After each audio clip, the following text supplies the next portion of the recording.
दोस्तों welcome to Narendra sir's classes. Narendra sir's classes. Come बेटा, किसी कारणवश आज भी ये क्लास यूट्यूब पर दी जा रही है। ऐप वाले बच्चे सारे यहाँ जुड़ जाओ, राइट। और किसी भी बच्चे को कोई भी डाउट रहता है तो प्लीज़ पूछिएगा। यू कैन आस्क ऑल्सो, आप भी पूछ सकते हो। चलो, कुछ बच्चों का सब्सक्रिप्शन रहता है अभी भी और उनकी वजह से वो अपडेट नहीं हो पाया, जिसकी वजह से ये क्लास नहीं रख पाए। आज आपके लिए एक छोटा सा सरप्राइज भी हम लोगों ने रखा है। पास इंडेफिनेट पढ़ाया जा रहा है, जिसकी पहचान है वर्ब की सेकंड फॉर्म, चाहे वो किसी भी रूप में आए, चाहे वो एक्शन वाली V2 के रूप में आए, चाहे वो वॉज वर्ब मेन वर्ब के रूप में आए, चाहे वो हैड मेन वर्ब के रूप में आए। तो वर्ब की सेकंड फॉर्म होनी चाहिए, वो भी किसी भी रूप में हो। That is called past indefinite tense बेटा। To show the past we use their past indefinite tense. Ago, yesterday, last day, last month, last year या प्रीवियस कोई भी टाइम हो, ऐसी बातों के लिए हमें यूज करना होता है पास्ट इंडेफिनिट टेंस, राइट। इसकी कुछ एरर्स के ऊपर हमने बातें की थी। कंडीशनल वर्ड के बाद यदि पास्ट इंडेफिनिट आता है तो दूसरी तरफ हम वुड के साथ वर्ब की फर्स्ट फॉर्म रखते हैं।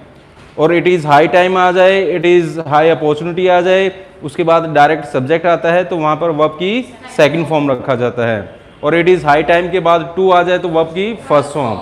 और इट इज़ फर्स्ट टाइम हो, थर्ड टाइम हो, फोर्थ टाइम हो, लास्ट टाइम हो तो प्रेजेंट परफेक्ट टेंस का यूज़ किया जाता है। चलो बेटा, जल्दी से जुड़ जाओ, शाबाश।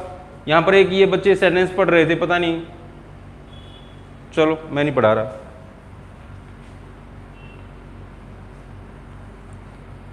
आज हम आगे बढ़ रहे हैं। Look at once. If I was a doctor I will advise you. Advice भी दो तरह का होता है, एक ये एडवाइस भी होता है। डिफरेंस पता होगा ना? ओ माय गॉड, डिफरेंस भी नहीं पता इनमें।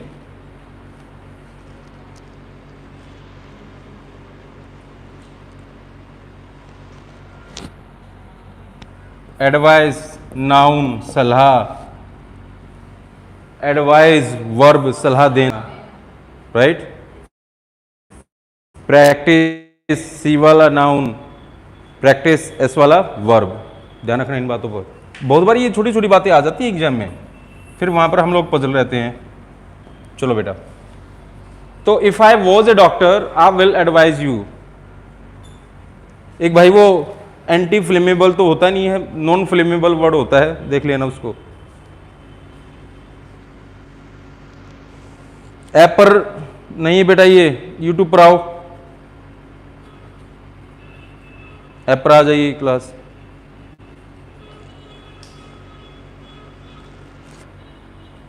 Come on, find out the error of the given the sentence. क्या सही जच रहा है? जचाने वाले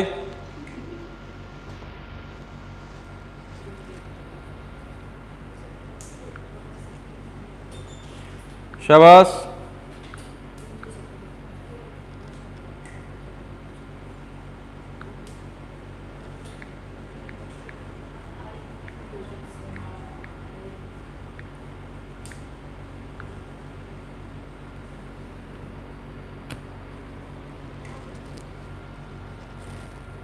नहीं पता? इस सेंटेंस को मैं दो टुकड़ों में पढ़ाऊंगा बेटा आप लोगों को। पहले तो देखिएगा यहाँ पर if I was a doctor sentence, एक इसमें कहा जा रहा है यदि मैं एक डॉक्टर होता तो मैं तुम्हें सलाह देता। है नहीं होने की कल्पना कर रहा है इंसान। ऐसे सेंटेंस जहाँ पर कल्पना की जाती है वो सेंटेंसेस कहलाते हैं इमेजिनरी सेंटेंसेस। जहाँ पर इंसान करता है इमेजिन, कल्पना करता है नहीं होने की कल्पना कर रहा है। और काल्पनिक कोई भी सेंटेंस है, बहुत सारे मैं वर्ड्स आपके सामने लाऊंगा यहाँ पर जो सेंटेंसेस को इमेजिनरी बना देते हैं। तो उन सेंटेंसेस में एक बात का आपको ध्यान रखना है, सब्जेक्ट चाहे सिंगुलर हो चाहे सब्जेक्ट प्लूरल हो, तो ध्यान रखना है। इसमें थोड़ा सा मैं चेंज करता हूँ। यदि इफ हो, इफ के बाद हो बच्चों कोई भी सब्जेक्ट, उसके बाद आ जाए कोई भी बी का चेहरा। अब बी के चेहरे सभी बच्चों को पता होने चाहिए, कौन कौन से होते हैं, एज, एम, आर, और होगा वॉज या वर। यदि कंडीशनल वर्ड है, कंडीशनल वर्ड के बाद चाहे सब्जेक्ट सिंगुलर है या प्लूरल है और आ जाए कोई भी बी का चेहरा, तो एट एवरी कॉस्ट वहां पर हमें वर का यूज करना होगा। क्या यूज करना होगा, वर। तो यहां पर हमें क्या यूज करना होगा बच्चों, वर का यूज करना होगा। इस बात को अपने माइंड में रखना है। इमेजिनरी जो सेंटेंसेस होते हैं ये एक मूड की बात होती है। मूड एक वर्ब का टॉपिक होता है। आई think you have heard about it, सुना होगा आप लोगों ने। कितने तरह का मूड होता है, सुना ही नहीं है बहुत सारे ने तो। सब्जंक्टिव मूड, सब्जंक्टिव मूड पर मत आओ डायरेक्ट। वेरी गुड बेटा। इंडिकेटिव मूड होता है पहला, फिर होता है इंपेरेटिव मूड, और तीसरा होता है सब्जंक्टिव मूड। सब्जंक्टिव मूड की भी दो कंडीशन बनती है इसमें, एक प्रेजेंट सब्जंक्टिव मूड होता है, दूसरा होता है past subjunctive mood. Past subjunctive mood होता है वहां पर वर्ब का वो चेहरा जहां पर केवल इमेजिन की जाती है, कल्पना की जाती है। तो पास्ट सब्जंक्टिव मूड में हमारे सामने यदि बी का कोई भी चेहरा आ गया है तो at every cost, doesn't matter हमारा सब्जेक्ट सिंगुलर है या प्लूरल है, वहां पर हमें यूज करना होगा वर। तो यहां पर हमें क्या यूज करना होगा, वर। तो if I was a doctor, तो आप लोगों को पता चल गया होगा क्या रह रहा बच्चों अब। तो वॉज के स्थान पर क्या आना चाहिए, वर का यूज होगा। वैसे नॉर्मल यदि सेंटेंस होता हमारा तो हम आई के साथ हम वॉज का यूज करते हैं। जैसे आई वॉज ए डॉक्टर इन 2010, मैं 2010 में एक डॉक्टर था, नॉर्मल सेंटेंस है, तो आई के साथ क्या आएगा, वॉज। लेकिन यहां पर है नहीं, होने की कल्पना कर रहा है, इमेजिन कर रहा है, राइट। तो ऐसे जहां पर इमेजिनरी जो भी सेंटेंस बनते हैं वो पास्ट सब्जेक्टिव मूड की बातें होती हैं, और उस मूड में कहा यह जाता है चाहे सब्जेक्ट सिंगुलर हो चाहे सब्जेक्ट प्लूरल हो, एट एवरी कॉस्ट बी का चेहरा आते ही हमें क्या यूज करना होगा, वर का यूज करना होगा। अब if I were A doctor, क्या हमारा सेंटेंस सही हो गया? जल्दी से मेरी बातों का जवाब दो बेटा, शाबाश। इंपोस्टर कहां से आ गया रितु, जल्दी से। बीन भी होता है, बीन भी बताऊंगा कब बजेगी भाई Dipendra, wait and watch.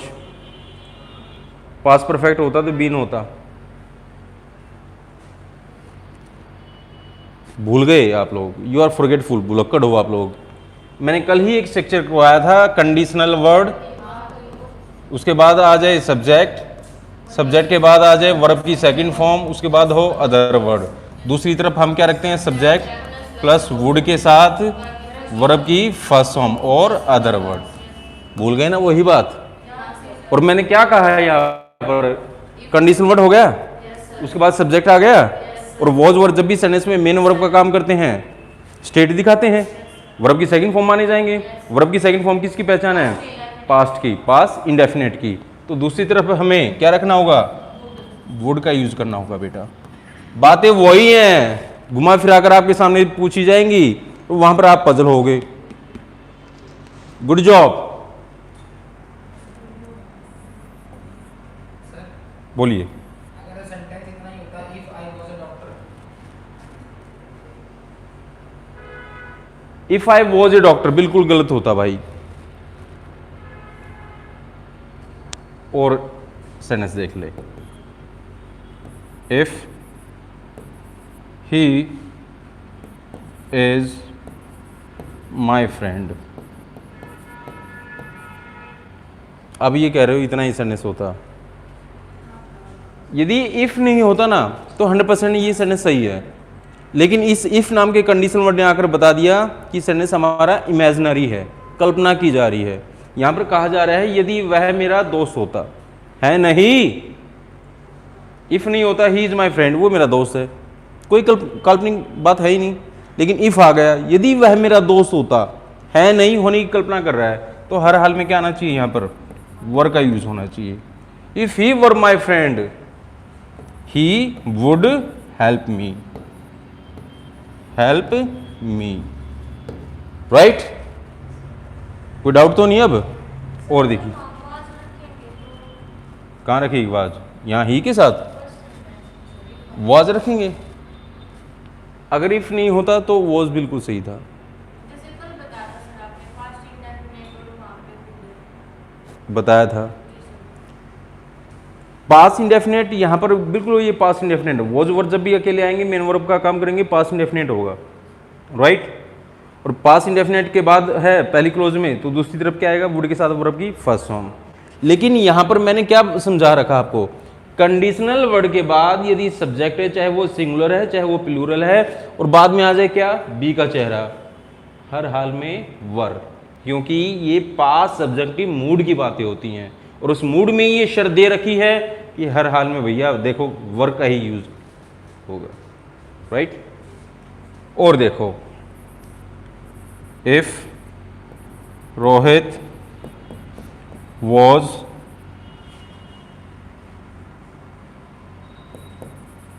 imposter, लो भाई, he will make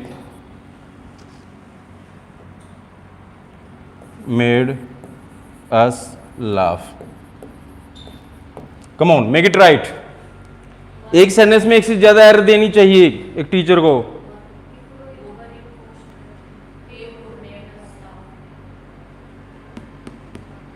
Shiv Kumar, कम बेटा, शाबाश, पता चल गया होगा क्या एरर है। वॉज के स्थान पर क्या आ जाएगा? वर।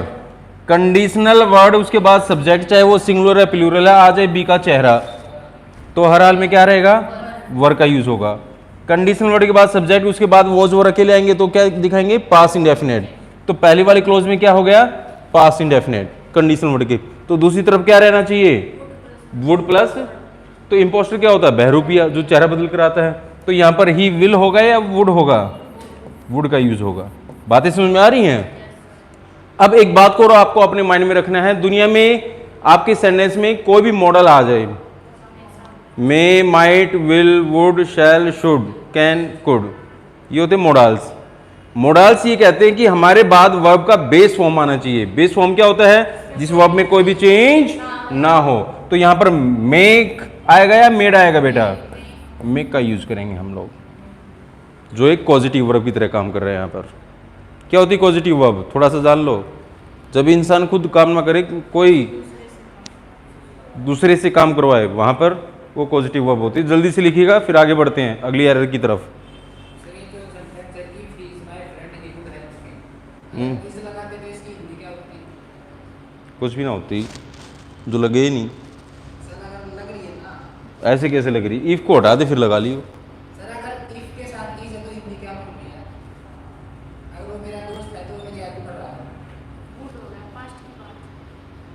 अगर वो दोस्त है जो होता ही नहीं वो कैसे? अब तेरे को पूंछ लगा दे, कैसे लगा दे भाई? पॉसिबल है? ये बता। वो मेरा दोस्त है तो ये कल्पना ही नहीं है ना। अब तेरे ये जो कान है, हाथी वाले कान लगा दे, पॉसिबल है? नितिन बताओ बेटा। शाबाश, बड़ा अच्छा कर रहे हो बेटा, गुड, कीप इट अप।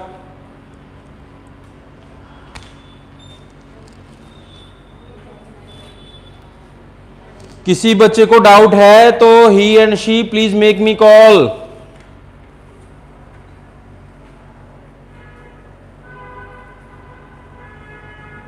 बहुत सारे तो ऐप को ही ढूंढ रहे होंगे आज, हायर अंग्रेजी वाला। नरेंद्र सर्च क्लासेस के नाम से चैनल नहीं मिला?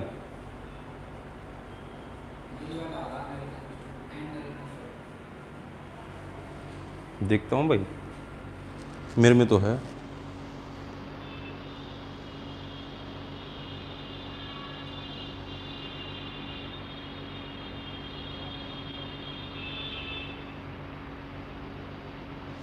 डन? क्या नितिन, जल्दी से हाथ चला बेटा।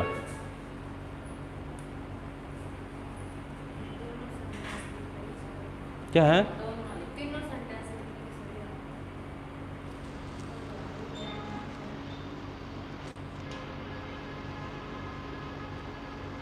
भाई और बहनों, एंटी फ्लेमेबल नहीं होता, नॉन फ्लेमेबल करना। और ह्यूमन इज टू एरर, इंसान गलतियों का पुतला होता है, गलतियां किसी से भी हो सकती हैं, मेरे से हो जाए, ये थोड़ी मेरे को आता नहीं कुछ।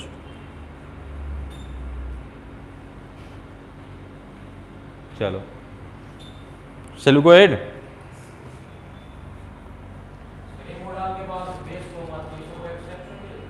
ना, कोई एक्सेप्शन नहीं, कभी मत भूलना इस बात को, अपने दिल में लिख डालिए बात। जैसे वो मूवी नहीं आई थी मर्द, चेस्ट पर लिख दिया था मॉडल्स के बाद V1, राइट। चलो come to the point now. I wish I am your boss.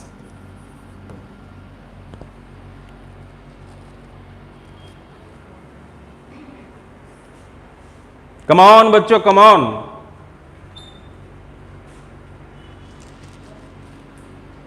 कुछ बच्चे टाइम की कह रहे थे, टाइम ये 2:30 बजे ठीक है, 2:45 बजे कर लें। 2:45 ठीक रहेगा, 5-10 मिनट में कुछ नहीं बिगड़ता। कुछ बच्चे, तुम्हें खाने पीने का भी चाहिए। हमारे 2 बजे तो लास्ट हो जाती है। 2 बजे और कभी कभार ऐसा भी होता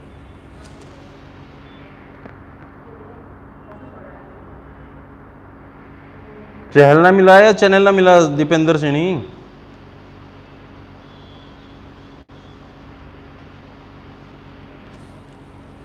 चलो बेटा,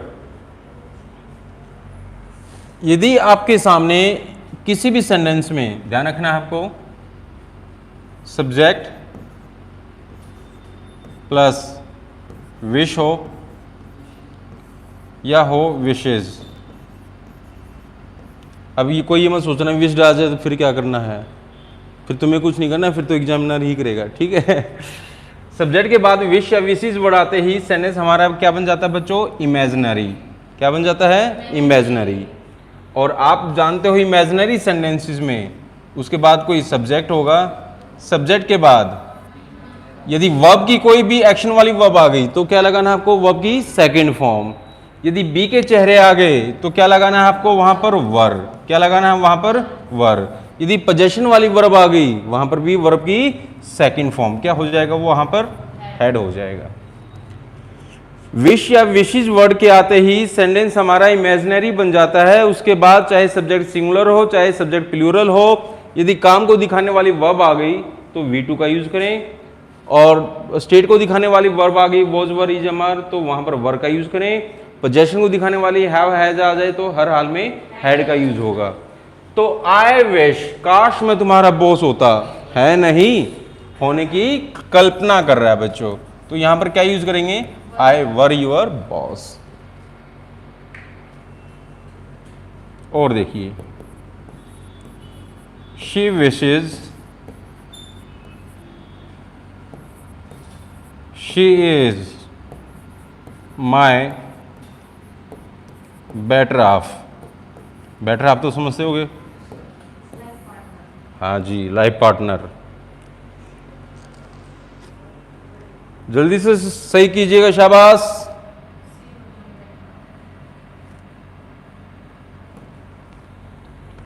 क्या आ गया है, विशेज वर्ड। अब शी कैसा सब्जेक्ट है, सिंगुलर, तो सिंगुलर वर्ब भी आएगी। उसके बाद क्या आ गया है, शी। अब यहां पर जो आने वाला ये जो बाद वाला सब्जेक्ट होगा ना, इसको आपको कंसीडर करना है, चाहे ये सब्जेक्ट सिंगुलर है या प्लूरल है, डजंट मैटर फॉर यू। अगर बी वाली वर्ब है तो हर हाल में क्या आना चाहिए, वर का यूज करेंगे बेटा। और देखिए, I wish you buy new clothes for us या फॉर मी। जल्दी से सही कर दो, शाबाश। हर एक बच्चे को समझ में आना चाहिए। शी विशेज, ये कह रहे 2 बार शी लगाने के बाद गलत माना जाएगा सर। दीपक अच्छा, होमोजीनियस हो गया। दीपक सिवान लिख रहा है 2 बार। वह कल्पना करती है कि काश she were my better half, वो मेरी लाइफ पार्टनर होती। इस बात को लिखना है तो और क्या ही लिखेगा तू? दीपक सिवान तू ही लिख लिए यहां पर, क्यों भाई? तो ऐसा सेंटेंस लिख लेना, यहां पर शी के स्थान पर ही का यूज कर लेना। उसमें आ जाएगा काश she wishes she were my better half. अब मैं अपनी बात कर रहा हूं यहां पर। सेंस तो गलत बनता है इसका। उसकी कल्पना है काश वो मेरी घरवाली होती। विश तो वो कर रही है, लड़की कर रही है ना। हाँ तो सी कर रही है सर, तो सी के तो लिए वो कर कर रही रही है। है और उसी की बेटर हाफ होती है। मैं she see sir she were my, she wishes लड़की बोल रही है कि वो मेरी बेटर हाफ होती है। हाँ तो वही तो लिखा तो है। लड़की कैसे बोल सकता है? लड़का बोलेगा ना वो मेरी बेटर हाफ है। सर कल क्यों? को कोई भी कर सकता है। लाइफ पार्टनर होता है बेटर हाफ मतलब लड़की लड़की वाला कर रहे हो इसमें। ना। मतलब तुम्हें यूज करना है सर इसका। अच्छा, तुम ये लिखना चाह रहे हो कि वह कल्पना करती है काश वह उसका वो, ही वर माय बेटर हाफ। और किसी लड़की की ख्वाहिश हो जो तुम्हारी घरवाली बनना चाहती है, वो क्या लिखेगी भाई? Come on tell me. जैसे शूर्पणखा है, तुमसे प्रेम करती है, तो शूर्पणखा की कल्पनाओं को बोर्ड पर मेरे को पिरोना है, तो मैं कैसे पिरोऊंगा? By this type of sentences. अगर तू ये लिखना चाहता है वह कल्पना करती काश वह उसका लाइफ पार्टनर होता, तो यहां ही कर ले, मर्जी तेरी है। क्यों? तू सेंस को मत देख, भावनाओं को देख।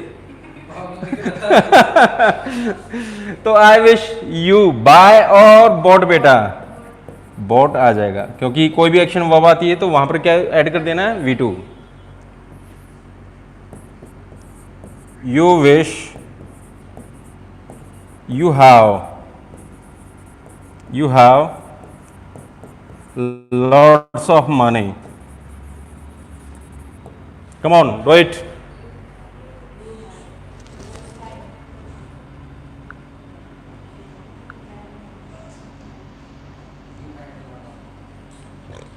कुमारी पूनम ने पहले आंसर दे दिया। कमाल करते हो, एक से एक जबरदस्त बच्चे बैठे हैं। वेरी गुड बेटा। अरे सिंपल सी बात है, पोजेशन को दिखाने वाली वर्ब आएगी तो हर हाल में क्या होना चाहिए? हेड का यूज होना चाहिए। आएगी सेकंड फॉर्म, चाहे वो किसी भी रूप में आए, लेकिन तुम लोगों को समझाना पड़ता है एक एक पॉइंट। वर्ब की सेकंड फॉर्म एक्शन वाली वर्ब है, प्ले है, राइट है, रन है। पोजेशन वाली वर्ब इजामार में से कोई भी आ जाए तो हर हाल में वर्ब का यूज। पोजेशन वाली वर्ब हैव हैज आए तो हर हाल में हेड का यूज। तो यहां पर क्या आना चाहिए? हेड का यूज होना चाहिए। जल्दी से लिखिएगा, अभी रहता है इसमें। हाँ, माइक को उठाकर हर लगा दो, दीपक सिवान कह रहा है। वह उसकी घरवाली होती। अगर वो मेरे लिए बोलते हैं ही वर्ब में बेटर हाफ होता ना, वो मेरे को चाह रही है, मेरे को लाइफ पार्टनर बनना चाह रही है। तो किसी लड़की की इच्छा ये हो कि काश वो तुम्हारी हाँ तो सर मेरे ये को पता क्या बेटर बोल रहे हैं? सर ये बोल रहे लड़की ये बोल रही है ना, लड़की की इच्छा है। लड़की मेरे लिए बेटर हाफ। हाँ, लड़की की इच्छा लड़की बेटर हाफ बने, लड़की की ही। कल सुपर्ण का फोन आया तेरे पास और तुमसे प्रेम भरी मीठी मीठी बातें की, और उनकी बातों से, उसकी बातों से आपको ऐसा एहसास हुआ कि वो तुम्हारी लाइफ पार्टनर बनना चाहती है। अगले दिन भाई साहब मिल गए, मॉर्निंग में उठते ही। तू तो गुणगान करेगा, ओ भाई तू क्यों मानना है? मैं ऐसे ही हूँ। मेरे द्वारा कल उसका फ़ोन आया था और वो मेरी लाइफ पार्टनर बनना चाहती है। मैं सेंटेंस को दूसरे तरीके से भी लिख सकता हूँ, right? The ball is in your court. अब हो गया क्लियर, मतलब खुद की लाइफ से देना पड़ता है। सर वो वाला सेंस एक बार बता दिया करो बस, जो बात डाउटफुल रहे एक बार बोल दिया करो, उसके बाद तो मैं जानूँ और आपका डाउट जाने बेटा। एक तीसरा बंदा दूसरे को बता रहा पहले की। हाँ सही पकड़े हैं, वो सारी बात जान गया। अब वो ये भी कह रहा भाई मेरे को नंबर दे दे। तो I think you are done, got it, that's great.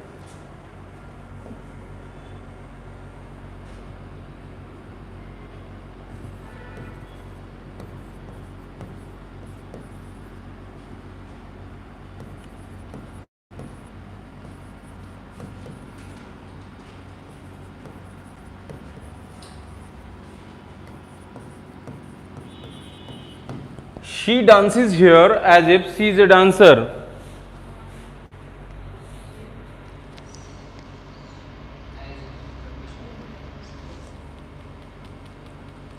अब कुछ वर्ड्स हैं, सारे तो मैं अब भी नहीं बताऊंगा, एक दो छोड़ूंगा, नहीं पजल हो जाओगे। कंजक्शन में जानेंगे फिर उनके बारे में।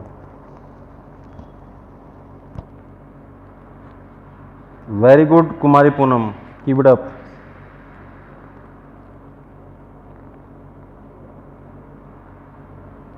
बेटर आपका जेंडर। दीपेंद्र सैनी, तेरे को हमेशा अपने जेंडर पे ही डाउट रहता है। फिर बोलेगा sir you are just after me. नहीं, अच्छा लड़का दीपेंद्र भी भाई। हाँ जी, what is the Hindi of this sentence? सब कुछ बताना चाहिए।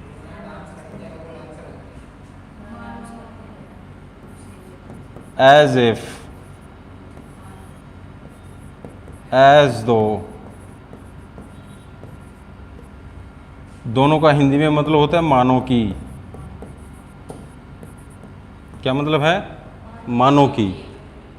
दोनों ही इमेजिनरी जो वर्ड्स कहलाते हैं वो ये हैं, जैसे विश है, विशेज है, वैसे ही दोनों वर्ड्स हो रही हैं। ये दोनों कंजक्शन है पर, राइट। एज इफ, एज दो के आते ही जिनका हिंदी में मतलब होता है मानो की, इसके बाद चाहे सब्जेक्ट आपका सिंगुलर हो चाहे सब्जेक्ट प्लूरल हो, वही V2 का यूज़ करना है, वही वर का यूज़ करना है, वही आपको हैड का यूज़ करना है। तो I think you have got it now. She dances here, वो यहाँ पर डांस ऐसे करती मानो कि वो एक डांसर हो। तो शी इज और शी वर, शी वर। और देखो बेटा,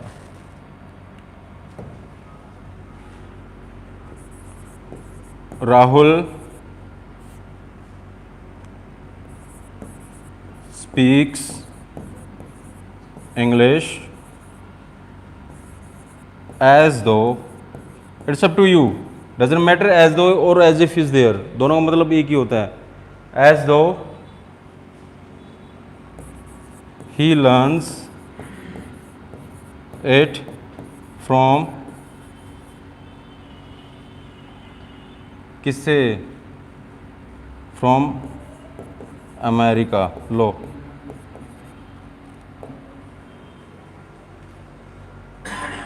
Rahul speaks English as though he learns it from America.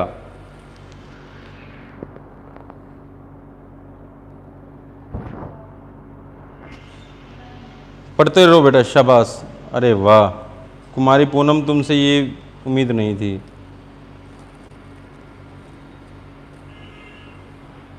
सारे के सारे बच्चे अब सो रहे हैं, देखो सारे के सारे बच्चे सो रहे हैं। ऐप वाले सारे बच्चे ही नहीं हैं।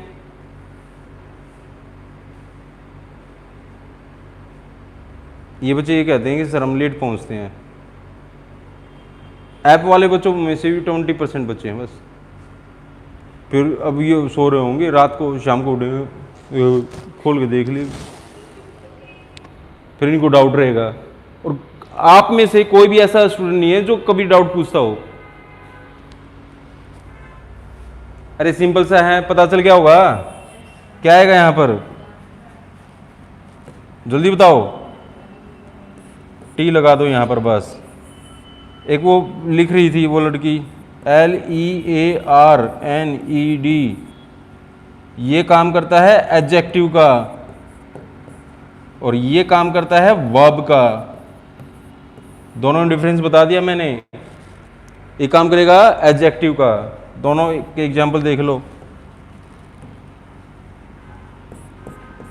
यू आर ए पर्सन, इसका मतलब होता है विद्वान, पढ़ा लिखा। ये क्या काम कर रहा है? एडजेक्टिव का। और यू हैव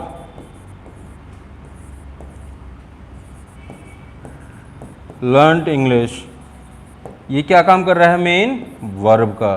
दोनों में डिफरेंस है ये। ईडी वाला काम करेगा पास्ट पार्टिसिपल, जो काम करता है वर्ब की थर्ड फॉर्म एडजेक्टिव का। और कुछ वर्ड्स ऐसे होते हैं, कुछ वर्ब ऐसे होते हैं जिनमें अलग अलग वर्ड्स होते हैं, राइट। तो यहाँ पर ईडी वाला काम करेगा एडजेक्टिव का, जो नाउन या प्रोनाउन को क्वालिफाई करता है। और जो एनटी वाला ये काम करेगा मेन वर्ब का। हैव के बाद आप जानते हो वर्ब की थर्ड फॉर्म आती है। लिख डाले इनको, शाबाश बेटा।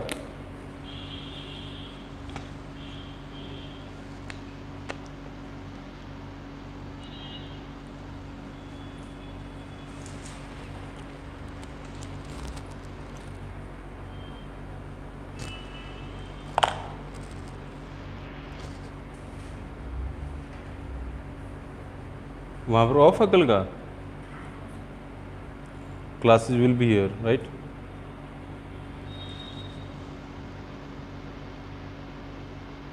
शाबाश।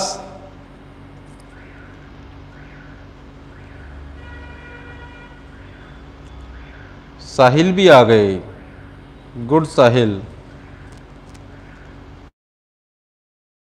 तुम जिम किया करो भाई तुम।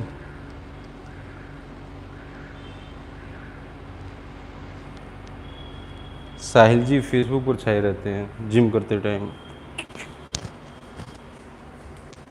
यूट्यूबर है।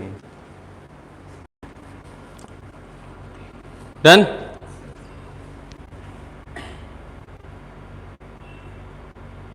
आओ बेटा, ईडीएम्स हम कर रहे थे। आज आपके लिए एक सरप्राइज भी है, right. Do one thing, just call him here. यहाँ बैठ जाएंगे, उनको बोल दो कि उन सर को भेज दो। बैड ब्लड आप जानते हो, फीलिंग ऑफ एनमाइटी, हॉस्टिलिटी सिनोनियम इसका, आपस में दुश्मनी होना। अब ये दोनों पिक्चर, ये दोनों फ्लैग्स देखने के बाद आपको पता चल गया होगा India and Pakistan are bad blood, right. तो बैड ब्लड होता है the cricket match ended up creating bad blood between the two teams, जो भी बेटा। तो आपस में दुश्मनी होना, कट्टरता होना, हॉस्टिलिटी होना ही कहलाता है बैड ब्लड बेटा। Fair weather friend, fair weather क्या होता है? अच्छा मौसम। और फ्रेंड क्या होता है? दोस्त, मौसमी दोस्त। अच्छे मौसम में आपके साथ, वाह रिम झिम। अब मेरे को कोई गाने याद नहीं होते कभी भी। रिम झिम बरसा सावन है, तो अच्छे मौसम में, सुहावना मौसम है, प्लीज बैठ, सुहावना मौसम है और कोई आपका साथ दे रहा है, राइट। तो it means he is happy and you are also happy. लेकिन जैसे ही मौसम खराब हुआ, स्कॉचिंग हॉट आई, गर्मी झुलसाने वाली, इंसान क्या आपके साथ रहेगा? ना जी ना, एसी में घुस जाएगा। तो यही कहलाता है fair weather friend. A friend only who is with you during the time of prosperity. अच्छे समय में तो आपका साथ दे, लेकिन जैसे ही आपके ऊपर बुरा टाइम आए आपका साथ छोड़ जाए। बहुत बार नहीं देखा आप लोगों ने, बचपन में देखा होगा, गांव में किसी बाग बगीचे में दोस्तों के साथ घुसे हुए हो, आप ऊपर अमरूद या जामुन तोड़ने चढ़े हुए हो, राइट। दोस्त नीचे इकट्ठी कर रहे हैं, तो खेत का, उसका बाग का जो आ जाता, मालिक आ जाता है, आप ऊपर टंगे रहते हो, वो आपकी चप्पलें उठाकर भाग लेता है। तो फंस कौन गया? आप फंस गए।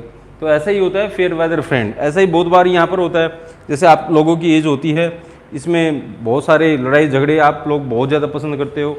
बहुत बार ऐसे ही 4-5, ये जैसे वो भाई साहब 4-5 दोस्तों के साथ लड़ाई लड़ने चला गया, किसी दूसरी लड़ाई, ऐसा होता है इस चीज़ में, दूसरे की लड़ाई अपने सिर ले लेते हैं, जानना पहचान, अच्छा भाई चल मैं भी चलूँगा तेरे साथ, और वहाँ पर ये उनके साथ लड़ाई झगड़ा करने पहुँचा, वो ज़्यादा हो गए तो इसके सारे के सारे दोस्त इसको छोड़कर भाग आए।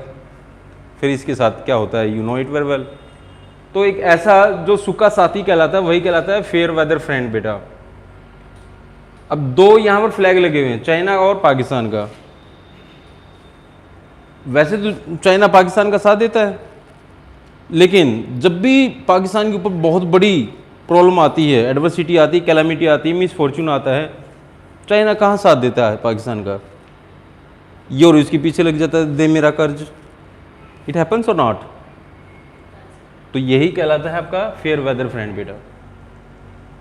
Add fuel to the fire, oh my God, घी में आग डालना, जानते हो क्या आप? आग में घी डालना, अरे वाह, चलो मैं गलत बोल गया, सॉरी शक्तिमान। सूखा साथी बिल्कुल सही पकड़े बेटा। आप लोगों ने इस पिक्चर के द्वारा आपको पता भी चल रहा होगा, जैसे पिजन्स बहुत सारे, they are happy, they are having their food, doesn't matter, they are having their meal. अब इनके बीच में कोई आए और किसी बिल्ली को छोड़ जाए, विल दे बी हैप्पी और नॉट? राइट? वैसे बेचारे भूखे मर रहे, ऊपर से बिल्ली और छोड़ गया मालिक। राइट? बहुत बार ऐसा है, टू एग्रावेट या to exaggerate the matter, to worsen the matter, बात को और बिगाड़ देना। जैसे कम मार्क्स आए या कोई बच्चा फेल हो गया हो, राइट, पापा डांट रहे हैं, मम्मी डांट रही है, तभी पड़ोसन आएगी मिठाई लेकर और आकर पूछेगी क्या क्या क्या, पड़ोसन कहेगी हमारे लड़की ने तो टॉप किया है। वहाँ तो उनके सामने तो वो चुपचाप रहेंगे, लेकिन उनके जाते ही आप जानते हो क्या होगा आपके साथ, राइट? तो जिले पर नमक डालना, to add insult on injury, इसी का दोस्त है, राइट? तो भैया बात को और ज़्यादा बिगाड़ देना ही कहलाता है to add fuel to the fire. To blow once on trump, अब मैं फोटो लगी हुई मैं कुछ नहीं बोलूँगा। There are many people who are in the habit of blowing their matter, right? भाई और बहनों कोई भाई इनका समर्थक हो तो डजंट मैटर, मैं ये नहीं कहता कि कोई डिसाइपल है या कोई फॉलोअर है इनका और वो अब इस बात से चिढ़े, लेकिन अपने मुंह मियाँ मिठू बनना, ये कहा भी जाता है कि ये फ्रेज आता है सेल्फ प्रेज नो रिकमेंडेशन। अपने मुंह मियाँ मिठू बनने की आवश्यकता नहीं होती, हर कोई किसी के बारे में जानता है, राइट? तो अपना तबला बजाना यानी कि टू बॉस्ट डींगे मारना ही कहलाता है to blow once on trump. Oh my God, a bolt from the blue, an expected disaster, adversity, misfortune। आपके सामने एक पिक्चर लगी हुई है, जान गए होगी कौन है भाई साहब? कोरोना है, क्रोनी, और उसके बाद में वो जो बच्चे भी आए थे, वेरिएंट 2, वेरिएंट 3 आए होंगे ना। तो कोरोना पूरी दुनिया के लिए क्या था? एक bolt from the blue. Failing in nursery class was bold from the blue for Nitin. बेचारी नर्सरी क्लास में फेल हो गई, अनएक्सपेक्टेड डिसास्टर हो गई इसके लिए। हेले बावले, ये बहुत अच्छी प्रेस्टीजियस स्कूल में पढ़ती थी और ऐसे स्कूल में फेल कर देते हैं। तुम सरकारी में पढ़े होगे तो ऐसा लग रहा है, नहीं अनाज भी लाए होगे वहाँ पर, मेरे को पता है केवी में पढ़ा है। Oh my God. तो भैया अचानक आए बड़ी मुसीबत ही कहलाता है bolt from the blue. Oh my God, to cry over spill milk, to regret later, to repent later, बाद में पछताना।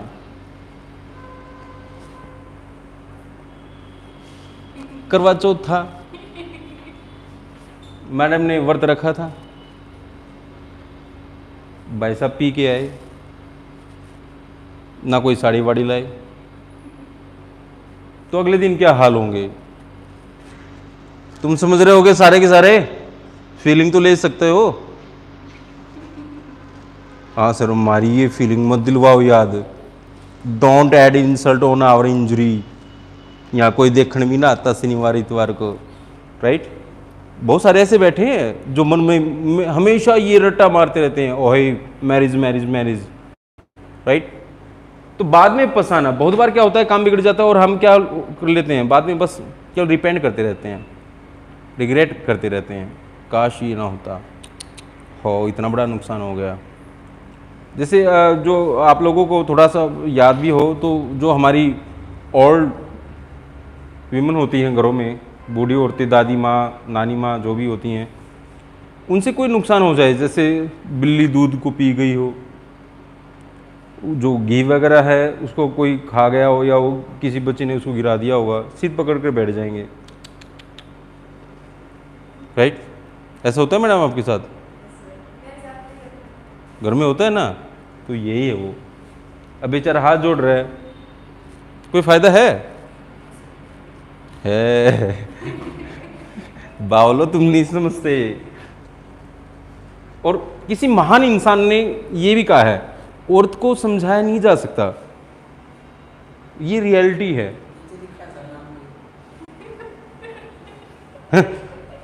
नाम लिखा है। तो औरत को समझाया नहीं जा सकता, उसको बेवकूफ बनाया जा सकता है। वो पता नहीं कौन था, किसने बोला, डोंट नेम, मैं उनका नाम नहीं लेना चाहता, उनके भैया। अरे तुम किसी का घर उजड़वाना चाह रही हो हैं? Oh my God, you sadist. Sadist होता है ऐसा इंसान जो दूसरों के दुखों पर हंसे, मजा आए, वाह। ये ऐसी है मैडम, पड़ोसी पड़ोसन का झगड़ा हो रखा है, आपस में मार मार, और उनके घर पहुंच जाती है, उनको लाठी पकड़ाना स्टार्ट कर देती है। बहुत सारे ऐसे बच्चे भी होते हैं, मम्मी पापा का झगड़ा, चलो पापा ने मम्मी को मार दिया, मम्मी मारा था पापा ने, अच्छा मारा था इसने, भैया फिर मजा आता है, ऐसा इंसान कहलाता है सैडिस्ट, राइट। तो भैया बाद में पछताना, और there is no benefit after you can say doing this. Surname को दिखाना ये वीडियो को, अच्छा मैम को दिखाऊं, बिगड़वा ले तू, घर बिगड़वा ले duffer. Come to now to ending smoke waste. Who says? I gave him money for running a business, but he ended that money in smoke. धुएं में उड़ाना, आप लोगों ने सुना होगा, हिंदी में पढ़ा होगा मुहावरा। तो धुएं में उड़ाने का ही भाव देता है to ending smoke. He had lots of money. ये भाई साहब और उनके लड़के हैं वो सिद्धार्थ जी, they ended the money, the whole money in smoke, धुएं में उड़ा दिया। डेली पार्टीज, नए मैगजीन्स के कवर, नए नए शौक, बिगड़ा क्या? भारत का जो हजारों करोड़ों रुपए लेकर भाई साहब अपना एंजॉय कर रहे हैं, right.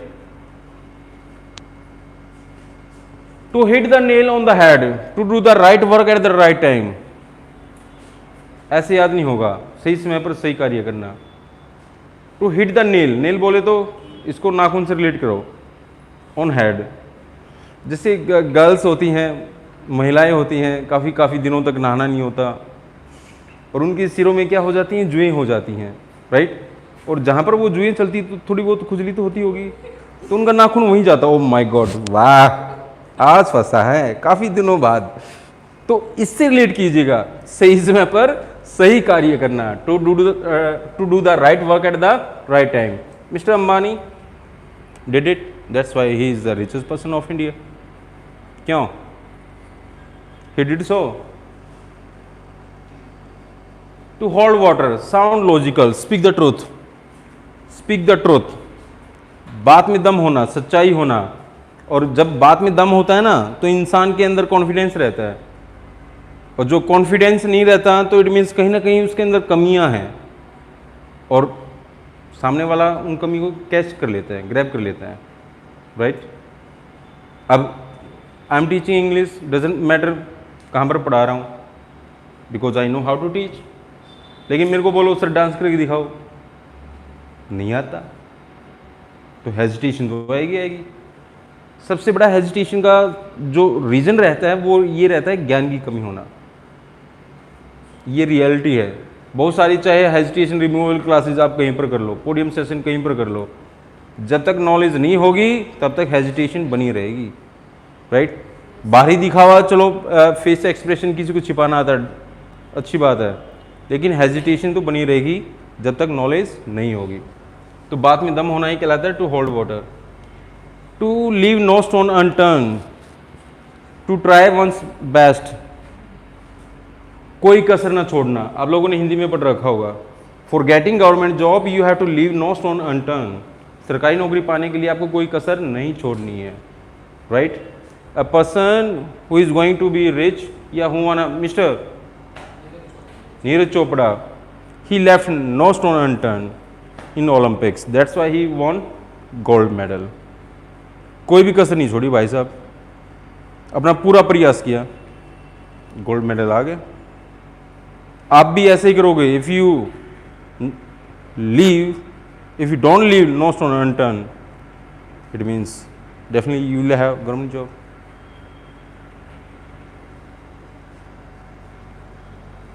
To leave from hand to mouth, India is called the land of the poor. गरीबों की जगह बोला जाता है, ये रियलिटी है बाय फॉरेनर्स। और यहाँ पर बहुत सारे करोड़ों इंसान ऐसे भी हैं जो क्या करते हैं, दिन में जितना कमाते हैं रात को उतना ही खा लेते हैं। तो यही तो होता है टू हैव स्केर्स लिविंग, मुश्किल से दाल रोटी चलना, राइट।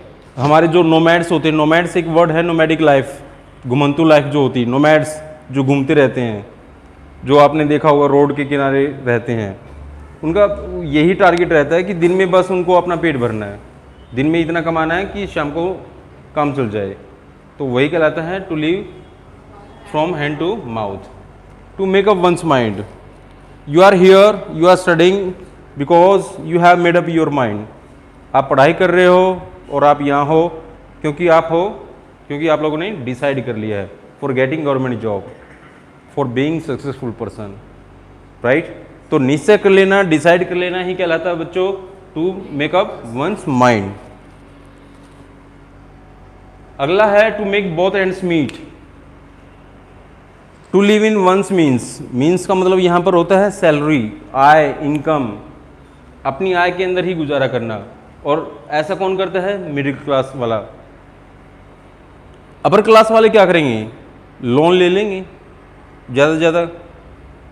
नीचे वालों को कोई टेंशन नहीं है, ऊपर वालों को कोई टेंशन नहीं है।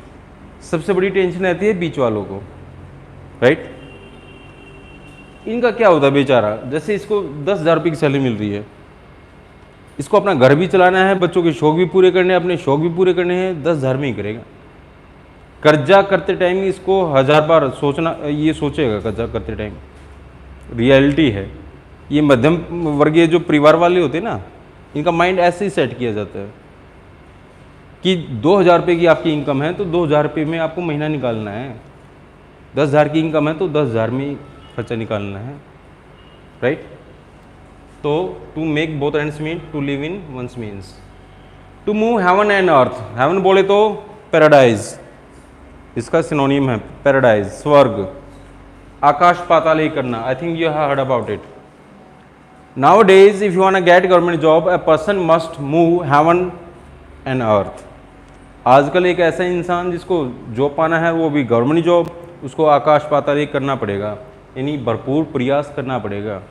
To go up to the extreme, चरम तक उसको प्रयास करना पड़ेगा। तो आकाश पाताल ही करना ही कहलाता है बच्चों to move heaven and earth. और लास्ट आपके सामने to see eye to eye with, agree, सहमत हो जाना। बहुत बार नहीं, इशारों में आप चला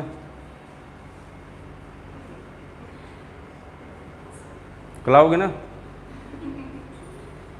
क्यों सर, होता है ना ऐसे, तो सहमत होने का भाव देता है बेटा।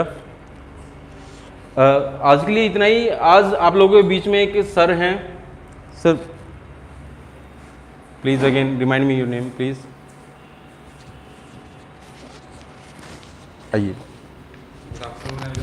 सर, मैं माइक दूंगा तब आप, एक बार मैं आपको इंट्रोड्यूस करवा देता हूँ। एक बार अपना शुभ नाम बता दें मेरे को दोबारा से। राकेश राकेश जी,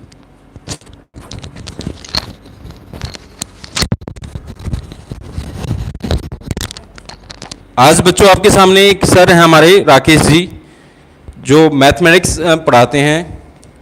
तो ये आज आपको डेमो क्लास दे रहे हैं, तो इनकी क्लासेस ज़रूर लगाएं और कोऑपरेट करें, राइट।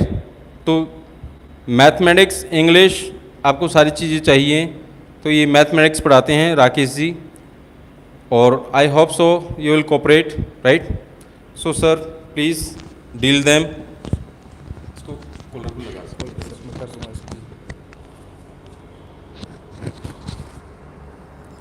बोर्ड को चला लो। हाँ हाँ सर। Good afternoon everyone. तो भाई आज आपको थोड़ा सा मैथ पढ़ाएंगे, एक ऐसा सब्जेक्ट जिसका डर लगभग हर बच्चे के माइंड में होता है किसी के माइंड में डर ऐसा कि मैथ? कुछ एक तो ऐसे हैं जिनको नहीं लगता होगा, लेकिन कुछ एक ऐसे भी हैं जो ये सोचते होंगे यार मैथ ये सब्जेक्ट तो हमारी समझ में कभी आज तक आया ही नहीं है। लेकिन ऐसा कुछ भी नहीं है, जो भी मैथ्स हम पढ़ेंगे वो बिल्कुल इस तरह से पढ़ेंगे जैसे रियल लाइफ से जोड़ के। चीज़ों को समझाने का जो तरीका होगा वो बिल्कुल रियल लाइफ से रिलेटेड रहेगा, ठीक है। बशर्ते कि मैं एक चीज़ बोलता हूँ जब भी मैथ पढ़ाता हूँ कि आपने सबसे पहले मुझे ध्यान से सुनना है। अगर आप अच्छे श्रोता हैं, सुनते सही हैं, तो मेरे ख्याल से दिक्कत फिर कहीं आएगी नहीं। अगर आप सुनते ही नहीं हैं तो फिर आप समझ भी नहीं पाएंगे। 3 मीडियम हमारे पास, पहले आप मुझे सुनेंगे, आप मुझे देख भी रहे हैं साथ के साथ, और तीसरा आपने लिखना भी है। ये तो 3 मीडियम है जिनका इस्तेमाल हम करने वाले हैं। और उसके बाद मैं कहता हूँ कि भरोसा आपने रखना है, दिक्कत कहीं पर नहीं आएगी। तो आज मैं एक सिंपल सा आसान सा टॉपिक लेके चलूँगा, लेकिन एक बात और भी है टॉपिक आसान होगा, कुछ बातें मैं पूछूंगा आपसे, जिसको पता है जितनी वो बताएं मुझे। इसके अलावा कुछ ऐसा ज़रूर आपको पता लगेगा जो शायद आपने पहले नहीं पढ़ा होगा, ऐसा भी आपको बताया जाएगा, ठीक है। तो अब स्टार्ट करते हैं आज का टॉपिक, नंबर सिस्टम, संख्या पद्धति। मैथमेटिक्स से एक टॉपिक है जो कि अर्थमेटिक के अंडर आता है। एक एडवांस मैथ होता है, एक अर्थमेटिक होता है। और ध्यान रखना जो भी टॉपिक मैं पढ़ाऊंगा that is related to exam. आप कोई भी एग्ज़ाम की तैयारी कर रहे हैं, सभी एग्ज़ाम में ये टॉपिक्स जो हैं जो मैं कराऊंगा यही आपको एग्ज़ाम में मिलेंगे, ठीक है। तो आज की क्लास का जो हमारा हेडिंग है, टॉपिक जो है हमारा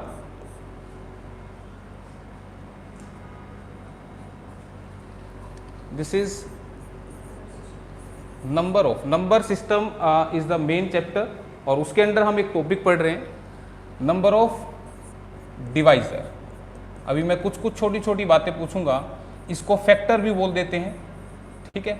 और अगर किसी को लगता है कि हमें ये टॉपिक आता है तो एक बार थोड़ा सा मुझे बेसिक समझाने दीजिएगा।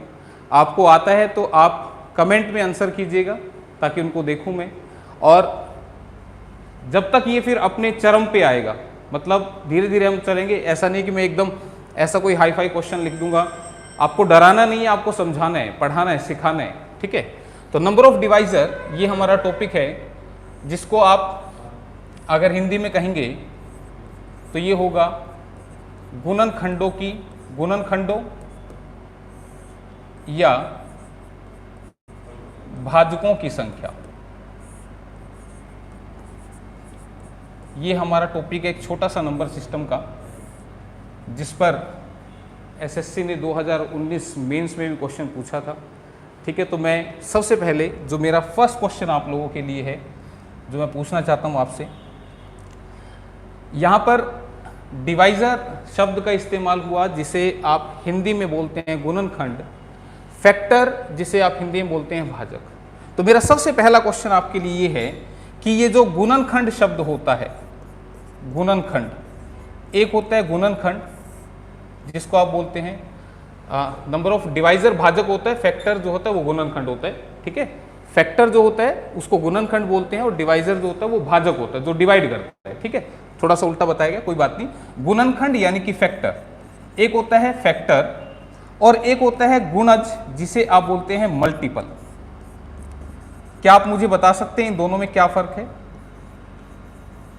मल्टीपल, क्या इन दोनों में मुझे फर्क बता सकते हैं कि what is the difference between a factor and a multiple? एक गुणनखंड और एक गुणज में क्या फर्क है, बता सकते हैं कोई बच्चा यहाँ पे? किसी को मालूम? एक छोटा सा पॉइंट मैंने पूछा है, और ये पॉइंट इसलिए पूछना पड़ रहा है क्योंकि जैसे जैसे मैथमेटिक्स की आगे क्लास बढ़ेगी इन चीज़ों का इस्तेमाल होगा यहाँ पर, और ये रियल लाइफ है, इसको हम नहीं छोड़ सकते। कहीं ना कहीं आपके घर में कोई छोटे बच्चे होंगे जो पढ़ते होंगे, वो पूछ सकते हैं कि फैक्टर्स क्या होते हैं या मल्टीपल्स क्या होते हैं। तो कोई बच्चा मुझे बताएगा कि अगर मैं यहाँ पर एक नंबर लिखूँ, इफ़ द नंबर इज 6, तो 6 के फैक्टर क्या होंगे और 6 के मल्टीपल्स क्या होंगे, दोनों में क्या फ़र्क है? 1 2 3 ये क्या है, ये मल्टीपल है कि फैक्टर है? These are the factors 1 2 3 except this, और भी कुछ है? 1 2 3 6। और मल्टीपल्स क्या होते हैं? हाँ, बिल्कुल सिंपल सी बात, आपने बिल्कुल सही बताया। देखिए यहाँ पे फैक्टर यानी कि गुणनखंड, फैक्टर वो नंबर होते हैं जिनसे हमारा नंबर पूरा पूरा डिवाइड होगा। फॉर एग्जाम्पल अगर मैं बात करूं 6 की, तो 6 किस किस से डिवाइड हो रहा है? 6 1 से डिवाइड हो रहा है। 1 इज द यूनिवर्सल फैक्टर, 1 से सारे नंबर डिवाइड होते हैं। 1 से भी डिवाइड हो रहे हैं, 2 से भी हो रहा है, 3 से भी हो रहा है, और 6 से भी हो रहा है। So these are the factors. ठीक है, ये क्या है? फैक्टर्स है, गुणनखंड है। ठीक है, अब बात करूं अगर मैं मल्टीपल की, तो मल्टीपल क्या होंगे?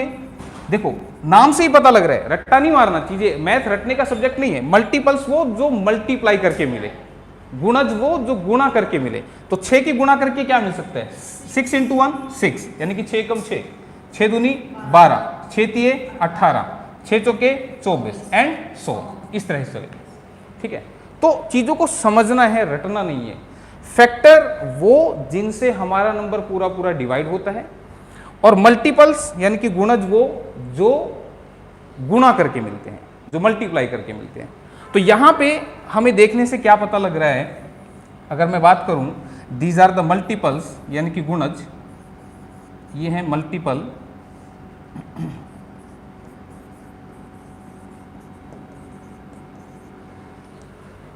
किसी भी नंबर के जो फैक्टर होते हैं वो नंबर से छोटे होते हैं। आप देखेंगे यहाँ पे जो फैक्टर्स हैं वो 6 या 6 से लेस हैं, ज़्यादा नहीं है। एंड दीज आर काउंटेबल, इनको गिना भी जा सकता है। आप बताइए ये गिनती में कितने? ये 4 ही हैं, बस खत्म हो गई।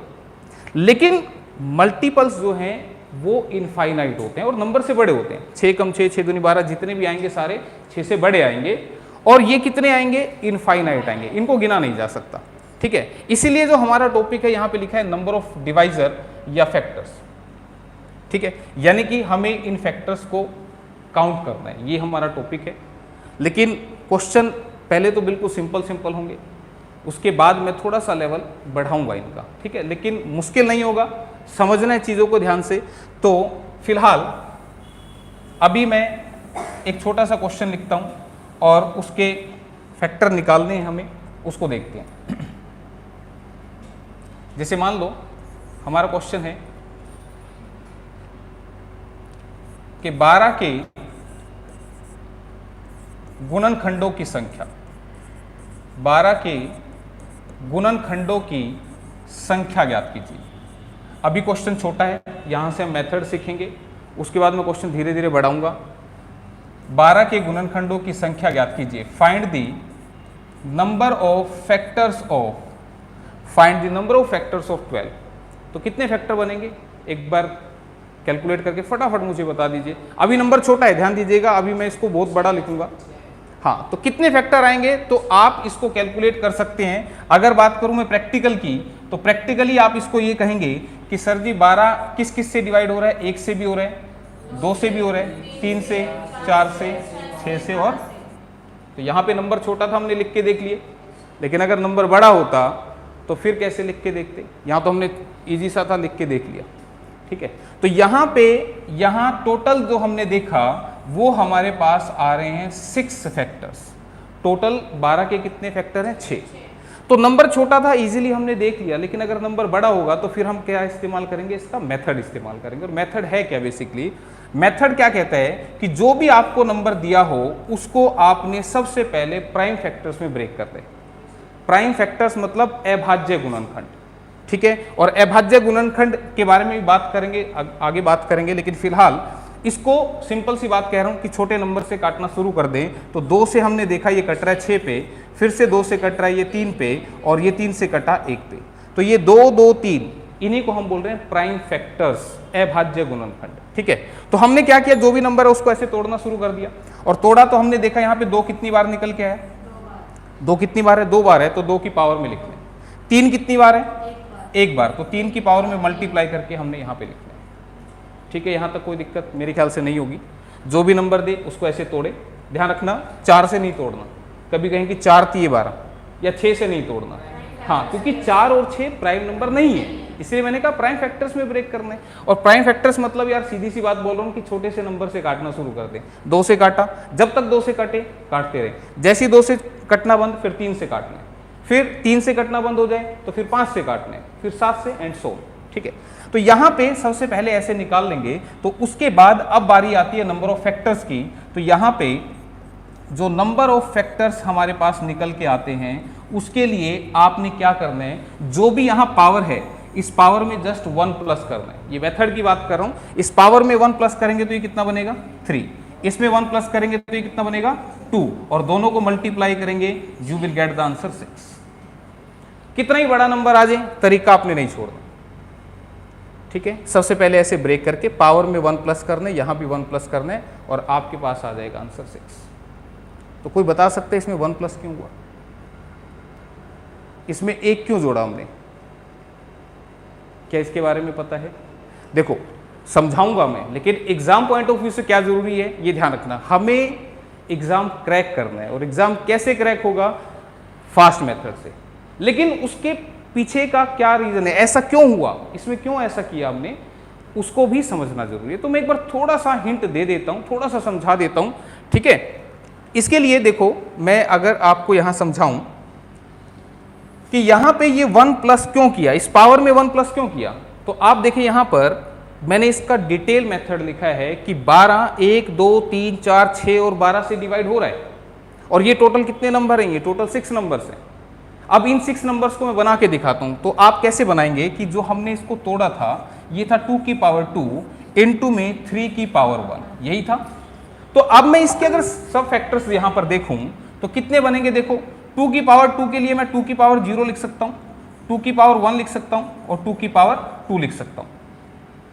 अभी मैं आपको ये जो सारे यहां पर आ रहे हैं 1 2 3 4 6 12, ये सारे मैं अभी आपको बना के दिखाता हूं कि ये कैसे बनेंगे, और फिर बताऊंगा कि ये 1 प्लस क्यों हुआ था।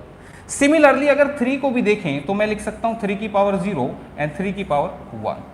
तो अब आपने क्या करना है भाई, अब आपने जस्ट मल्टीप्लाई करनी है। कैसे, देखो इसकी मल्टीप्लाई इससे भी होगी और इसकी मल्टीप्लाई इससे भी होगी। ठीक है, जैसे मैं मल्टीप्लाई करूंगा तो एक फैक्टर तो ये मिलेगा, एक फैक्टर ये मिलेगा, मुझे 2 फैक्टर मिलेंगे।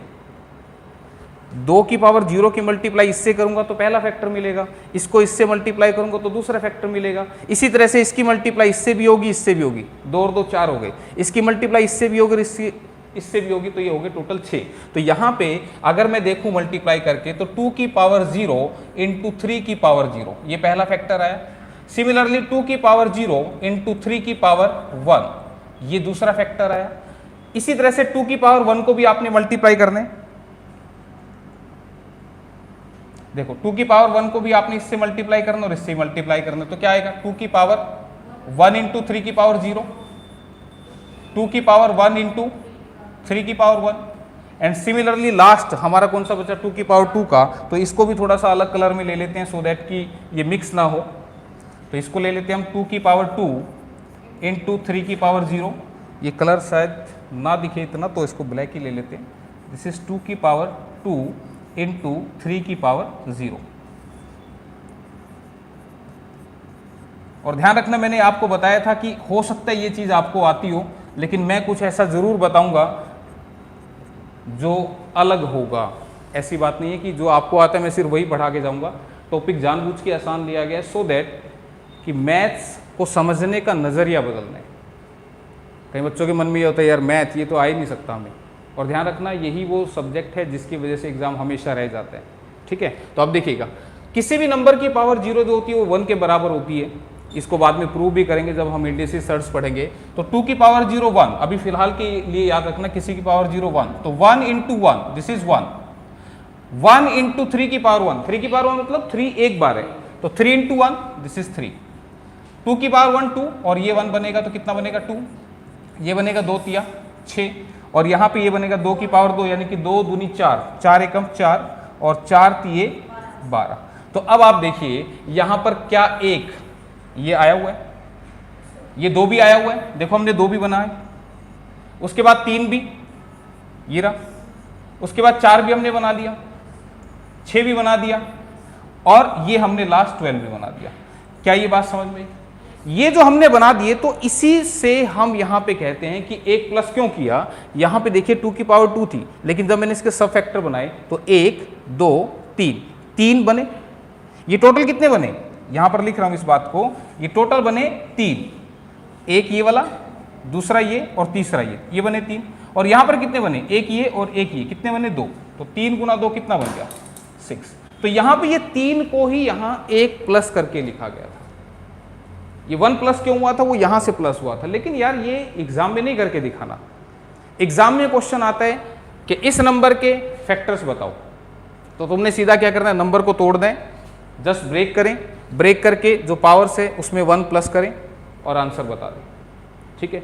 बट ये आपको बता दिया क्योंकि यहाँ से जो मैं बाद के क्वेश्चन बताऊंगा वो हो जाएंगे सॉल्व, ठीक है ना। जो मैं कह रहा था कि कुछ अलग जरूर बताऊंगा, तो उसके लिए थोड़ा सा पता होना चाहिए इसके बारे में भी, ठीक है। तो हमने सबसे पहला काम ये तो करना ही करना है, ये पहला काम तो हमें करना ही करना है। जस्ट इसके सब फैक्टर्स जब बनाए तो 1 2 3 ये बने थे टोटल 3, और ये बने थे 2, पावर 1 थी तो 2 बने, 2 थी तो यहाँ पे 3 बने, यानी कि एक प्लस करके बन रहे। सो मल्टीप्लाई करके यू विल गेट आंसर 6, ठीक है। फर्स्ट क्वेश्चन, कोई डाउट? अब इसी क्वेश्चन को एक बड़ा करके देखते हैं, उसके बाद फिर क्वेश्चन को चेंज करेंगे, ठीक है। सो नेक्स्ट क्वेश्चन, एक क्वेश्चन मैं लिख रहा हूं,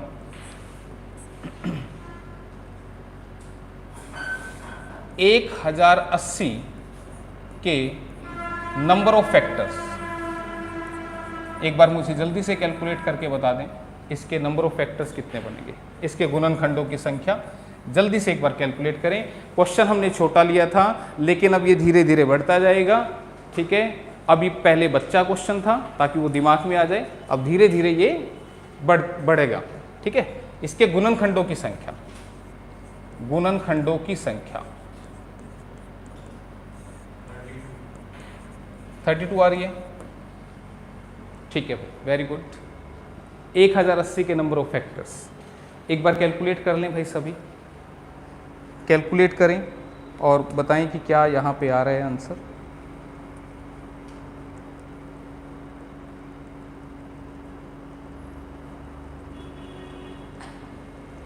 आ गया 32।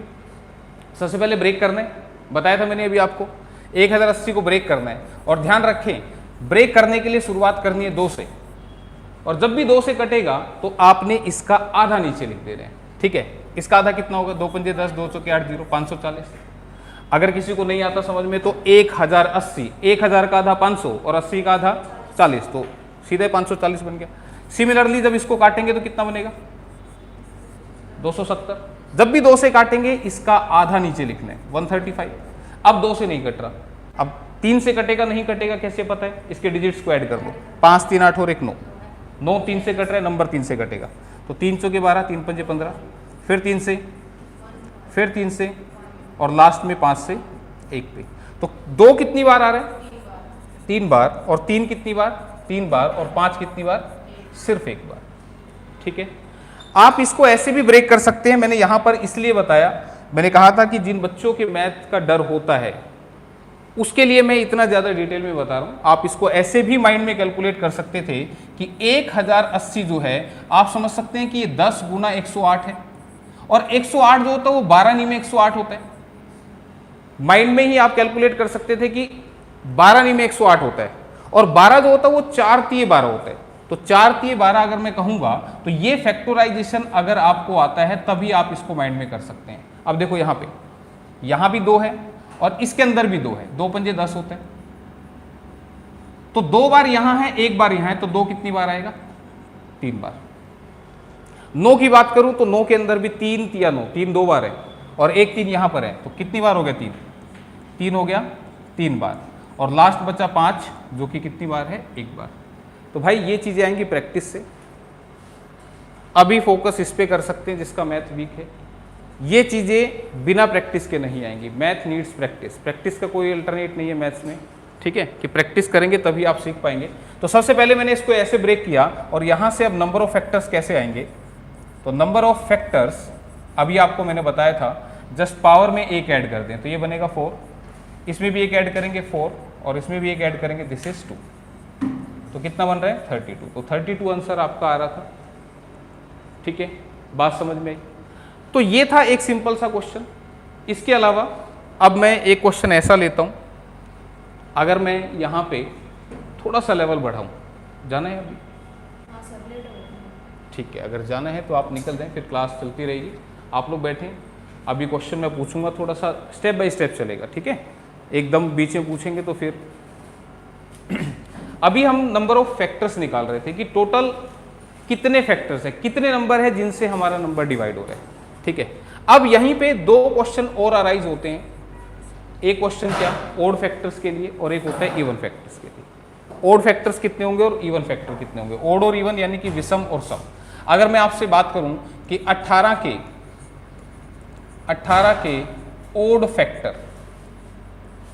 ओड फैक्टर यानी कि विषम गुणनखंड, तो सबसे पहली बात तो ये जो क्वेश्चन में कहना चाह रहा है वो क्या कहना चाह रहा है कि भाई अब की बार 18 के वो फैक्टर बताने हैं जो सिर्फ ओड हैं, सारे नहीं बताने, सिर्फ ओड वाले बताने हैं। तो आप छोटा सा नंबर है लिख के भी कर सकते हैं, लेकिन हम बात करेंगे तरीके की। तरीका हमने अभी सीख ही लिया, 18 को तोड़ना है 2 निम्न 18, 3 या 9, आप डायरेक्ट भी तोड़ सकते थे, लेकिन मैं डिटेल से लिख रहा हूं। तो 2 एक बार आएगा और 3 2 बार आएगा, ठीक है। तो ध्यान रखना, जब भी ओड फैक्टर्स की बात करेगा, ओड फैक्टर यानी कि विषम गुणनखंडों की बात करेगा, तो उस सिचुएशन में अब जो ओड बेस दिख रहा है सिर्फ इसकी पावर में 1 प्लस कर दो। जो ओड बेस है, देखो ये तो इसका बेस तो इवन है, इसका बेस ओड है, तो इसकी पावर में जस्ट 1 प्लस करना है, तो आपका आंसर कितना बनेगा, 3। यानी कि 18 को 3 नंबर ऐसे हैं जो डिवाइड करते हैं और वो ओड भी है। अगर मैं डिटेल की बात करूं तो 18 किससे डिवाइड हो रहा है, 1 से, 2 से, 3 से, 6 से, 9 से और 18 से, ठीक है। लेकिन इसमें ओड की बात की जाए तो एक ये वाला फैक्टर ओड है, एक ये वाला फैक्टर ओड है और एक ये वाला फैक्टर ओड है। सिर्फ यही 3 फैक्टर ऐसे हैं जो ओड हैं। तो ओड फैक्टर जब भी पूछेगा तो जो भी ओड बेस की पावर है जस्ट उसमें 1 प्लस करेंगे। सर एक ओड में शायद से टोटल में से माइनस करते हैं ना, वो इवन के लिए करते हैं भाई। अगर आपसे पूछा जाए कि इसके इवन फैक्टर्स कितने बनेंगे, लेकिन अब हम इवन में से भी माइनस नहीं करेंगे। लेकिन ऐसा क्यों कह रहा हूं मैं, मान लो क्वेश्चन यही आ जाता कि 18 के इवन फैक्टर निकालो, तो एक तरीका तो ये मैं टोटल निकालूं, फिर मैं ओड निकालूं, फिर माइनस करूं, तब जाके मैं इवन पे आऊं। लेकिन हम ऐसा कुछ करेंगे ही नहीं, हम सीधा आंसर करेंगे, ठीक है। कैसे, स्टेप बाय स्टेप चलेंगे, मैंने बताया था पहले भी, स्टेप बाय स्टेप चलेंगे। एक क्वेश्चन सिखाऊंगा नया, उसके बाद फिर एक आपसे पूछूंगा, फिर अगला नया सिखाऊंगा, फिर आपसे पूछूंगा, सो दैट कि आपकी प्रैक्टिस साथ के साथ होती रहे। फिलहाल मैंने जो बोला कि 18 के ओड फैक्टर निकालने के लिए सबसे पहला काम इसको प्राइम फैक्टर्स में ब्रेक करना है, जैसे कि हम कर रहे थे पीछे भी। उसके बाद जो भी ओड बेस है उसकी पावर में जस्ट 1 ऐड कर दें and you will get the answer, ठीक है। तो फिलहाल तैयार हैं क्वेश्चन के लिए। तो आपसे एक क्वेश्चन मैं पूछना चाह रहा हूँ, जल्दी से मुझे बता दीजिएगा, 240 के ओड फैक्टर्स कितने बनेंगे।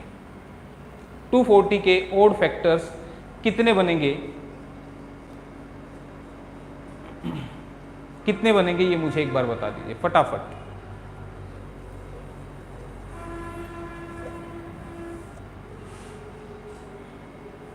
हाँ जी, क्या आंसर आ रहा है, 4। ओड फैक्टर्स ऑफ 240, 240 के ओड फैक्टर धीरे धीरे बढ़ाएंगे लेवल, बशर्ते कि आप ध्यान से सुने। मैंने पहले भी कहा था, ध्यान से सुनेंगे तभी आप चीज़ों को सीख पाएंगे। तरीका नहीं बदलूंगा मैं कहीं पर भी। कितने आए, तो करना क्या था, सीधा ही आपने इसको ब्रेक करना था। मैंने तरीका सिखाया कि 240 को लिखो और ऐसे तोड़ना शुरू कर दो।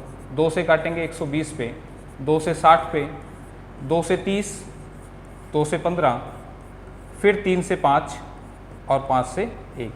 अगर आपको फैक्टराइजेशन आता है तो 8 या 24 होता है, 8 में 2 3 बार आता है और एक 10 में से आएगा तो जो 2 आएगा वो टोटल 4 बार आ जाएगा। ठीक है, बताऊंगा मैं अभी जो बात बोल रहा था। फिलहाल यहाँ से एक बार लिख दे रहा हूँ। मैंने कहा कि 240 जो है वो आप लिख सकते हैं 24 गुना 10।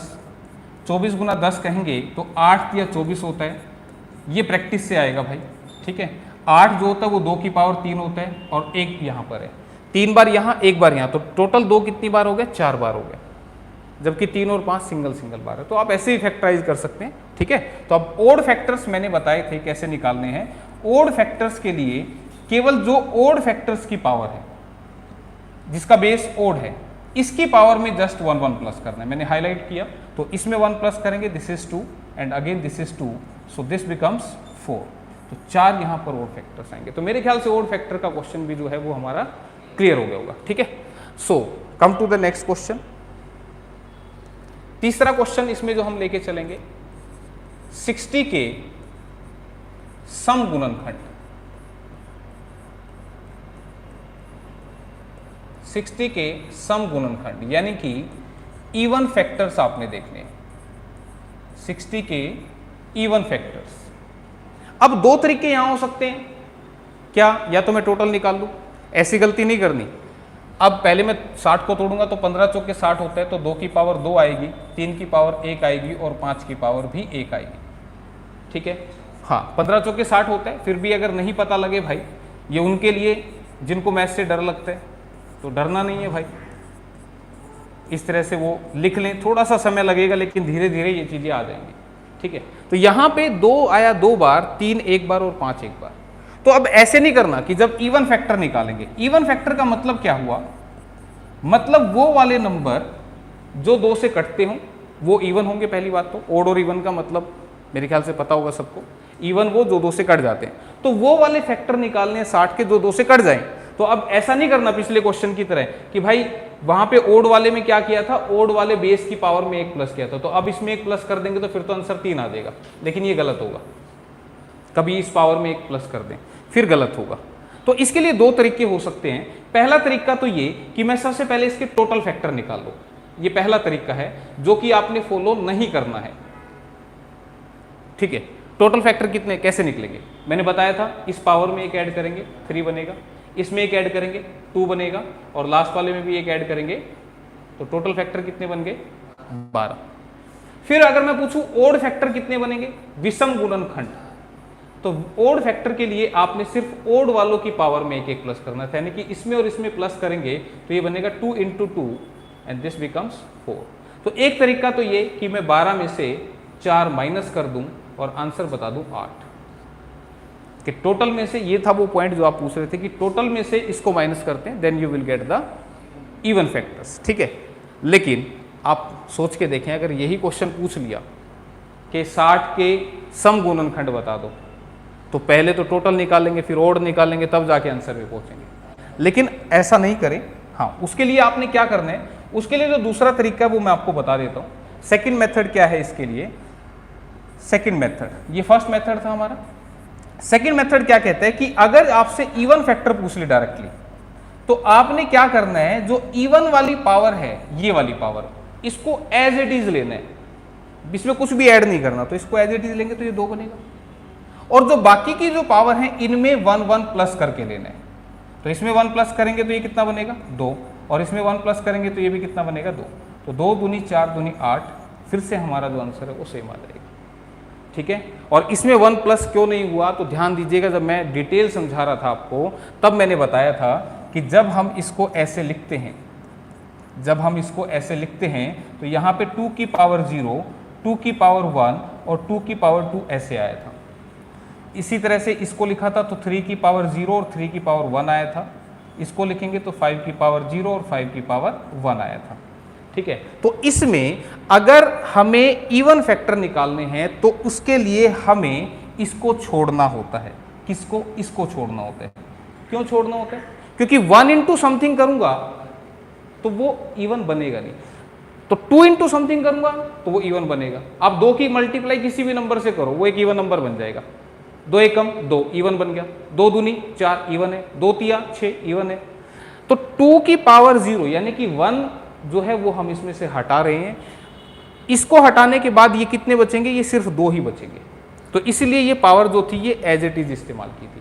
तो अगर डायरेक्टली क्वेश्चन में पूछा जाता है कि 60 के इवन फैक्टर्स बताओ तो कुछ नहीं करना भाई, सिंपल इसकी पावर को एज इट इज ले लें और बाकी पावर्स में 1 1 प्लस करके ले लें। क्वेश्चन क्लियर हो गया? एक क्वेश्चन हो जाए फिर ऐसे ही। तो एक क्वेश्चन मैं तुमसे पूछ रहा हूँ ऐसा ही सेम मुझे बताओ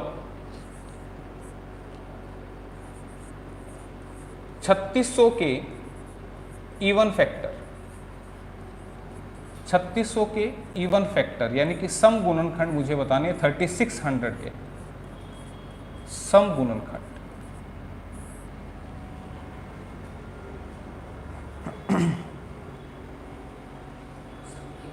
हाँ जी, इवन फैक्टर्स बताने हैं सिर्फ आपने, इवन फैक्टर्स ऑफ 3600 कितने बनते? 36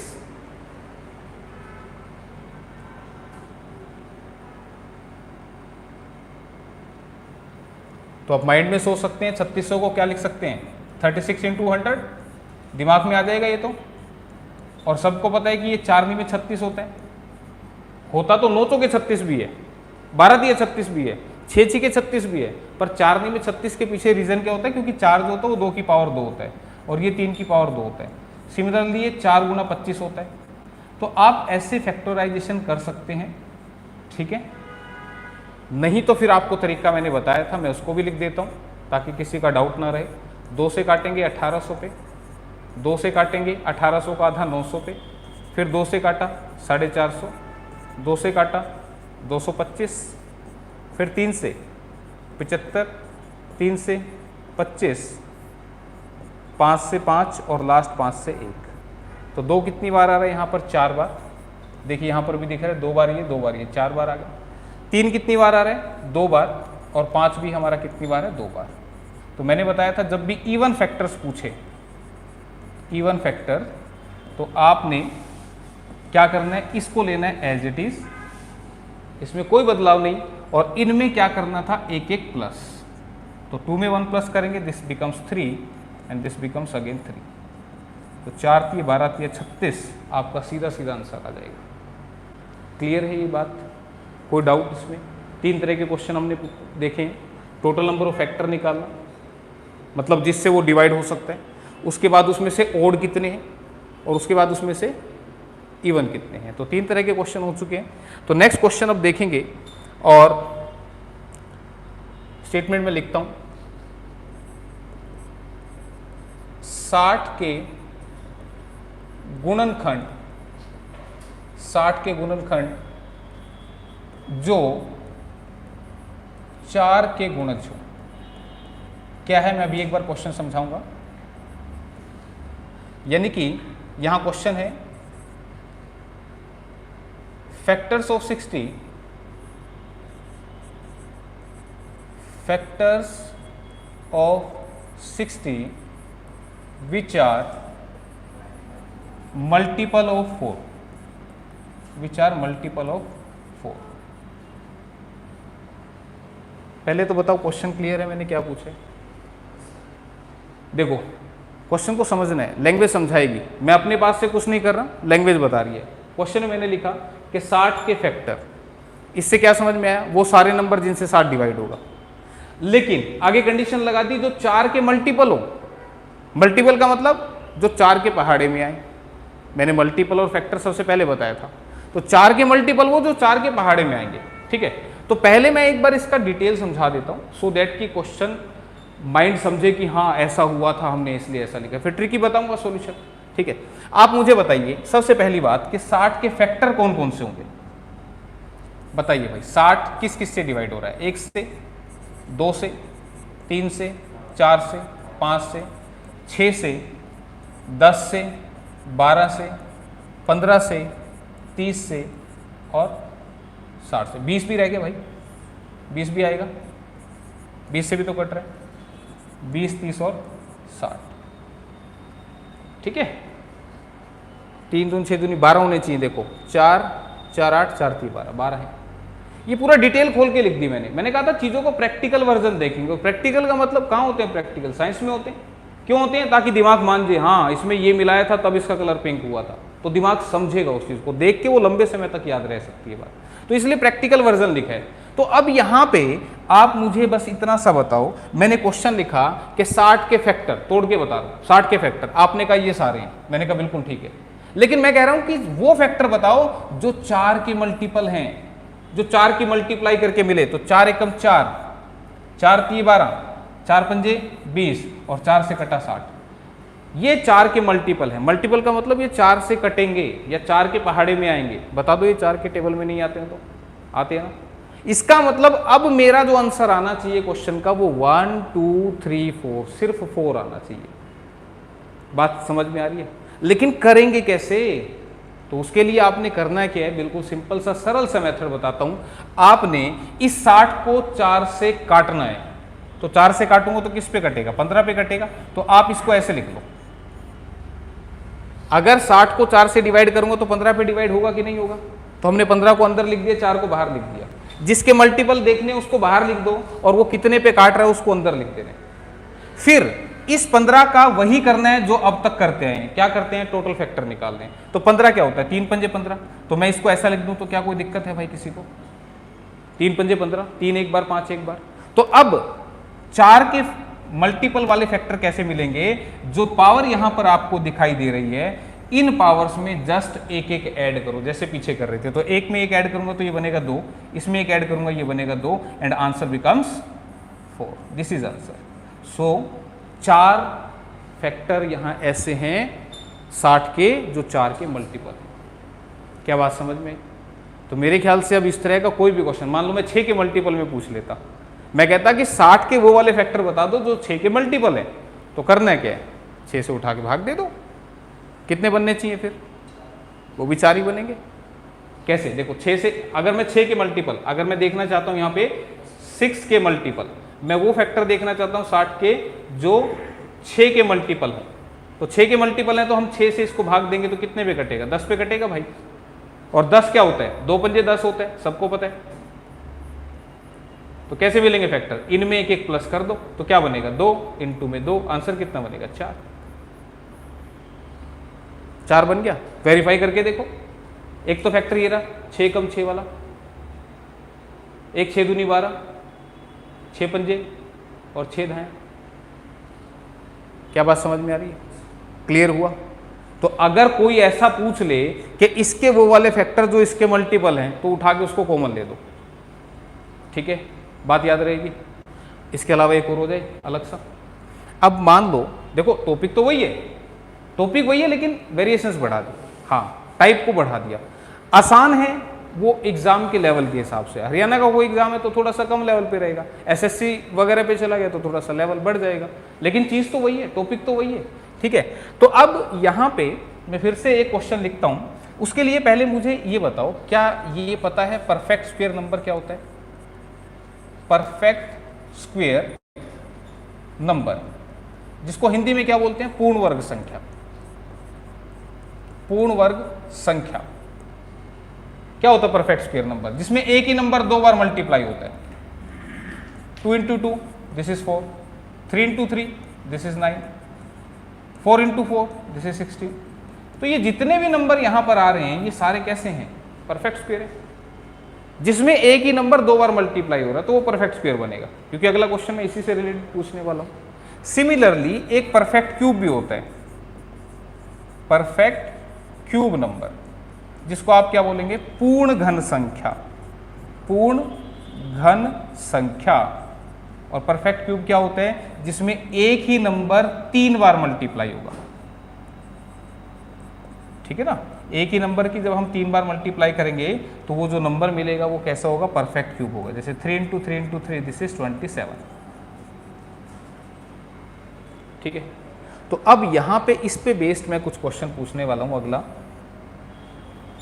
ये क्वेश्चन दोनों, ये बातें तो पता लग गई, दोनों इनका इस्तेमाल करेंगे। अब क्वेश्चन क्या है? क्वेश्चन ये है 72 के गुणनखंड यानी कि फैक्टर्स ऑफ 72 जो पूर्ण वर्ग हो, फैक्टर्स ऑफ 72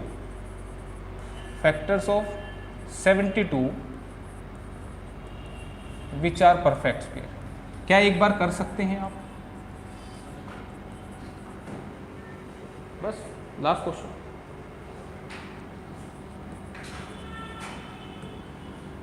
जो पूर्ण वर्ग हो, परफेक्ट स्क्वायर हो, तो क्या करना पड़ेगा? सबसे पहले 72 को ब्रेक करेंगे, ठीक है, ब्रेक करते हैं। तो 72 को ब्रेक करेंगे तो आप सभी को पता 8 में 72 होता है, तो डायरेक्टली भी लिख सकते हैं 2 की पावर 3, 3 की पावर 2, क्योंकि 8 में 72 होता है, ठीक है। आप ब्रेक करना चाहें तो ब्रेक करके भी देख लें। तो एक बार मैं चाहूँगा कि तुम आंसर करो, उसके बाद फिर मैं तो बताऊँगा ही। क्या आंसर कर सकते हैं आप?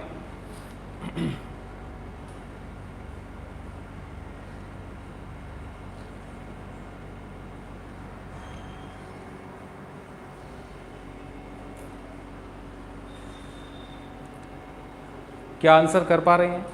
नहीं होगा तो मैं तरीका बता रहा हूं, थोड़ा सा ध्यान से सुनना।